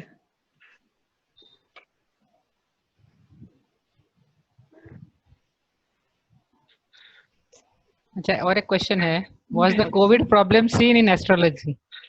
Of course, it is seen in astrology, और आगे भी जो ग्रह आ रहे हैं उनके बारे में भी मैं आपको बोलूंगी कि आगे जो ग्रह आ रहे हैं वो बहुत ही अग्नि को संबंधित कुछ प्रॉब्लम दिखा रहे हैं। तो आगे हो सकता है निकट भविष्य में हम लोग अग्नि से संबंधित और भी कोई प्रॉब्लम फेस करेंगे। Okay oh, so we have to take care. Anshu Soni, या प्लीज गो अहेड। मैम, या मुझे पूछना, आपने बताया कि मिथुन राशि पे अभी सूर्य ग्रहण का बहुत असर आने वाला है, तो मेरे बच्चे का मिथुन राशि है, तो क्या मतलब उसके लिए दान करना चाहिए, पहले बाद में क्या करना चाहिए? नहीं, देखिए, दान का सबसे ज्यादा महत्व तो ग्रहण काल में ही दान करने का होता है। हेलो अनु, हेलो अनु, हाँ, एक मिनट रुको जीजी, रुको। ओके, मैं बोल रही हूँ, हाँ, दान का महत्व सबसे ज्यादा ग्रहण काल में ही दान करने का होता है। अगर कोई ऐसा व्यक्ति हो जो आपकी दान की हुई चीज ग्रहण काल में आके ले जाए तो सबसे बेस्ट है, नहीं तो आप ग्रहण काल में बच्चे का हाथ लगवा के दान रख सकते हैं और बाद में उसे दे सकते हैं। क्या दान करना चाहिए मिथुन राशि के लिए? हरी चीजों का दान करना चाहिए। हरे में कुछ भी आ सकता है, आप गाय का चारा भी हो सकता है, हरी सब्जियां भी हो सकती है, आप कोई भी हरी चीज दान कर सकते हैं। Okay, fine. सेम डे कर सकती हूँ फिर सूर्य ग्रहण को? जी, सेम डे कर सकते हैं सूर्य ग्रहण वाले दिन ना? सूर्य ग्रहण काल दिन करना है आपको, ग्रहण का जो काल है ना उसी समय करना है आपको। फाइन, पक्का, थैंक यू। वेलकम। कविता राठी, या please go ahead. Yes ma'am, hello, good evening ma'am, Kavita Rathi here. Good evening ma'am. मेरा और मेरे हस्बैंड का दोनों का भी अभी धनु राशि है, तो उसके हिसाब से हम दोनों को 7.5 चल रही है जी। तो उसके लिए कुछ मतलब अभी अकॉर्डिंग टू अवर राशि एंड डेट ऑफ बर्थ हमारे 5 साल तो पूरे हो गए, लास्ट ईयर 2.5 साल है अभी चल रहे। तो अब तो 2.5 साल तो वो प्रॉब्लम वाले है ही नहीं। जैसे कि मैंने आपको बताया था कि शनि की जो 7.5 है 3 पार्ट्स में डिवाइड करते हैं, तो आपके तो लास्ट वाला पार्ट बचा है। तो अब तो आपने जितने भी अच्छे काम किए हैं उसके ही रिजल्ट्स मिलने हैं आपको। तो अब तो वो टेंशन वाला टाइम ही गया, अब तो आपको खुशी होना है। और मैम और कुछ स्पेशल करना है, जैसे पूजा सुंदरकांड पढ़ती हूँ, बाकी और कुछ स्पेशल पूजा वगैरह कुछ है कि मतलब ये 2.5 साल भी थोड़े अच्छे से हो जाए, मतलब कुछ प्रॉब्लम ना आए? सुंदरकांड से अच्छी चीज कोई नहीं है, आप सुंदरकांड करिए, बहुत अच्छा रहेगा। Okay, thank you. और can you contact you personally ma'am? Yes you can, but मैं टाइम स्लॉट थोड़ा सा चेंज कर रही हूँ। 4 to 5 में आप मुझे कांटेक्ट कर सकते हैं, क्योंकि नॉर्मली मैं 4 to 6 ही अपॉइंटमेंट्स लेती हूँ। तो 5 to 6 मेरे जो ऑलरेडी अपॉइंटमेंट्स है उनको टाइम देना पड़ेगा, तो 4 to 5 में आप कांटेक्ट कर सकते हैं। Okay, fine ma'am, thank you. Ma'am, आपने बताया मिथुन राशि वालों को हरी चीज का दान करना है, तो विच डे एक्चुअली? ग्रहण वाले दिन। ग्रहण वाले दिन करना है। वो तो करना ही है, बाद में भी आपने बोला हर्डल्स आ सकती है अभी उनको, तो हरी चीज दान करते रहें। हरी चीजों का आप दान करिए, कभी भी करिए। अच्छा, पर कभी ग्रहण काल में ही मेन है। करेक्ट, हाँ वो समझा जी।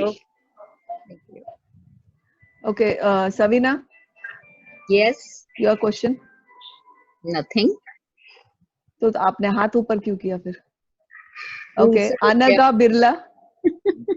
हाँ, हेलो, या बोलिए।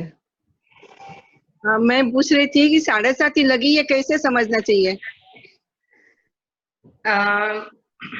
आप देखिए, 7.5 का बहुत सिंपल सा लॉजिक है। आपकी जो जन्म राशि है, अगर जन्म राशि आपकी अभी जैसे इन्होंने बात की ना कि मैं धनु राशि की हूँ और मेरे पे 7.5 चल रही है, तो हाँ। इनकी कुंडली में 8 नंबर पे चंद्रमा होगा। अच्छा, तो इनकी राशि अगर सिर्फ लास्ट के 2.5 साल बचे हैं, तो अगर आपकी जिस नंबर पे शनि भगवान चल रहे हैं, अगर उसके आसपास की राशि आपकी है, तो आपकी 7.5 चालू या खत्म होगी। Okay, thank you. ये मोटो जी प्ले किसका है? I don't know. आपको कुछ क्वेश्चन पूछना है? Actually they don't write their names, तो पता ही नहीं चलता अभी किसी का फोन नंबर है यहाँ पर या नो प्रॉब्लम। एक्चुअली सबको हर टाइप ऐप यूज करना भी नहीं आता है। हाँ यार, वो जो भी बाय डिफॉल्ट ले लेता है वो ले लेता है। आप जिसको भी है आप प्लीज यहाँ पर लिख दीजिए ना, चैट पे डालिए क्वेश्चंस।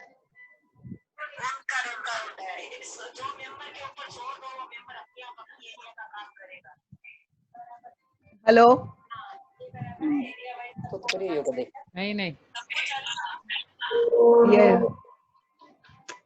नहीं ये था वो मोटो जी वाला ही थे। मीरा भाभी। यस, या बोलिए। हेलो। हाँ, कुछ क्वेश्चन है? हाँ, आवाज आ रही है? आ रही है, बोलिए। हाँ, नमस्ते। बहुत ही बढ़िया session, really enjoyed it. Thank you. एक मेरे क्वेरी थी कि कोविड के लिए कोई उपाय हम सभी क्या कुछ कर सकते हैं, कुछ बता सकते हैं आप? सारे ग्रहों को ही ठीक करना पड़ेगा, इसलिए तो काढ़ा बनाने के लिए बोला है, उसमें हरी चीज काली चीज सब आ जाती है। Thank you so much, it was lovely talking to you. Thank you. Welcome. Diya Jawar. Hello. Next.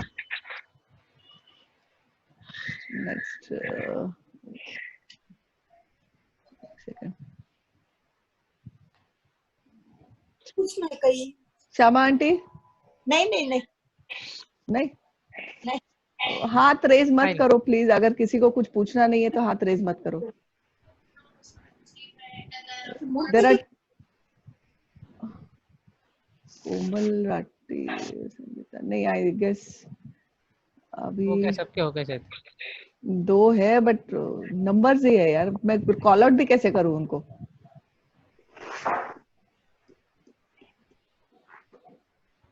ये पूछ रहे हैं मांगलिक बच्चे को मांगलिक से ही शादी करनी चाहिए? बिल्कुल, मांगलिक को मांगलिक से ही शादी करनी चाहिए, जिससे दोनों के जो सुपर पावर्स है वो एक दूसरे को एक्सेप्ट कर सके, एब्जॉर्ब कर सके। अगर सामने वाला व्यक्ति आपसे कमजोर होगा तो वो जीवन भर परेशान रहेगा, और अगर वो परेशान है तो आप ऑटोमेटिकली परेशान रहेंगे। हेलो या धनु। हाँ मैं बराज भैया बोलूं। हाँ, कहीं पूछना है? हाँ, पूछो। मैंने वो पूछना है बिना बहन भाभी ने वे सुने हैं थे, पूछो। हाँ कि अब हमारी जन्म राशि धनु है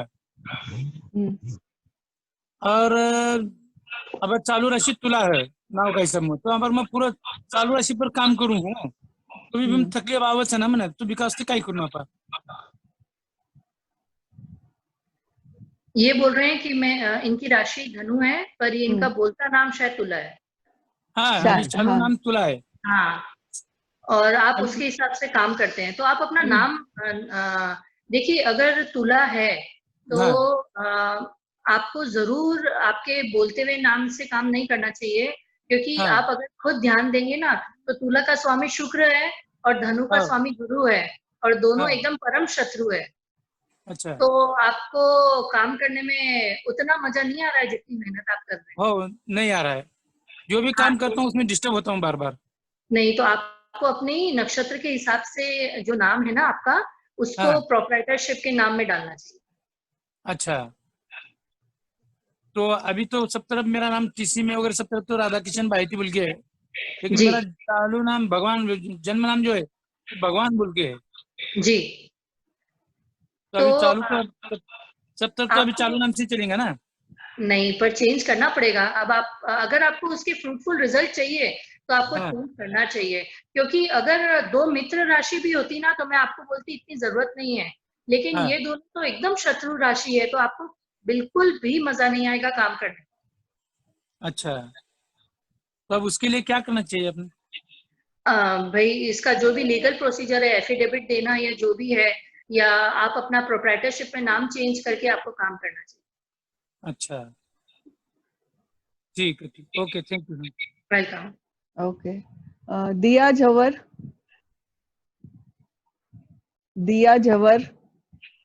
are you online?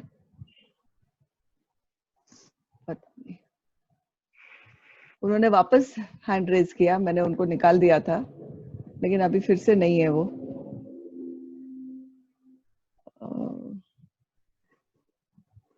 I hope सब क्वेश्चंस हो गए होंगे। I guess so. हो सकता है कि मैंने उनके मन में जो क्वेश्चन है उसका जवाब दे दिया हो। या may be might be. I think अभी जो भी है आपको डायरेक्टली कांटेक्ट कर लेंगे। जी, एक सेकंड।